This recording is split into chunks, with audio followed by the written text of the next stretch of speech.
एक समय की बात है कि एक बार क्या हुआ जब निगलने वाली चुड़ैल का यह दुस्साहस लोगों के सामने आया तो लोग बेचारे करते तो क्या करते, उनके सामने भी मजबूरी थी।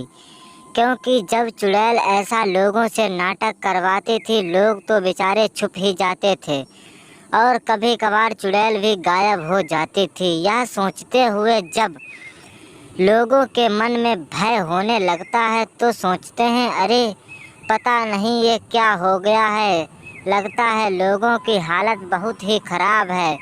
यह सोचते हुए जैसे ही चुड़ैल आई और कहती है इसे मैं निगल जाऊंगी और उसे घुमाती और खा जाती है। यह सोचते हुए लोग तो बड़े ही भौचाम हो गए। तभी आगे बढ़ते हुए वह जाती है, कहती है अब मैं इसे खाऊंगी। यह सोचते हुए हिलाती हुई और उसे भी मुंह में एकदम पता नहीं कैसे क्या प्रैक्टिस करती है और एकदम उसे भी निकल जाती है। यह सोचते हुए लोगों के वहाँ पर बरकत भी कम होने लगी और उसने एक छोटी बच्ची तक को नहीं छोड़ा, क्योंकि वह उसे भी उठाती पता नहीं किस तरह से और अपने मुंह के अंदर समा जाती थी। यह सोचते हुए उसे हिलाया डुलाया और फेंक दिया। यह सोचते हुए जब लोगों के बच्चे भी गायब होने लगते थे तो समझ में नहीं आ रहा था कि ये निगलने वाली चुड़ैल आई है जो यही तो सारे बच्चों को नहीं खा रही है। यह सोचते हुए उन सभी लोगों से पूछा गया, हाँ हाँ भाई, लगता है वही खा गई है। यह सोचते हुए बच्चों को भी वह निगलने का प्लान बनाती है। यह सोचते हुए उसने सभी लोगों को नीचे सुला दिया और बैठाया और सबसे कहा एकदम सभी लोग खड़े हो जाओ। यह सोचते हुए सभी खड़े हुए और कहते हैं, अरे जरा इधर तो आओ। यह सोचते हुए रिंकी आगे बढ़ी, कहती है नहीं नहीं तुम मेरे पास मत आना। और वह सोचते हुए तभी उसे घुमाया और खा गई। अरे ये कैसा नज़ारा है हमें देखने को मिल रहा है। यह सोचते हुए लड़कियां तो बेचारी घबरा ही गईं। वह कहती थी, अरे मुझे मुझे छोड़ दो, बचाओ बचाओ मुझे छोड़ दो, बचाओ बचाओ मुझे छोड़ दो। यह सोचते हुए जब वह आवाज़ें लगाती थी तो उसकी आवाज़ें तक सुनने वाला कोई वहाँ नहीं था। यह सोचते हुए जब दादी ने यह सब चंडाल को बात बताई तो उसने कहा, अरे अरे आप ऐसा मत कहिए माँ जी, मैं इस चुड़ैल को अभी देखता हूँ। यह सोचते हुए उन्होंने कहा, ठीक है तुम देख लो वरना मैं ही इसको बताती हूँ। यह सोचते हुए जब उन्होंने अपना एक फैसला बदला और कहा, लगता है चुड़ैल यह ऐसे नहीं भागेगी, अब तो मुझे कुछ करना ही पड़ेगा।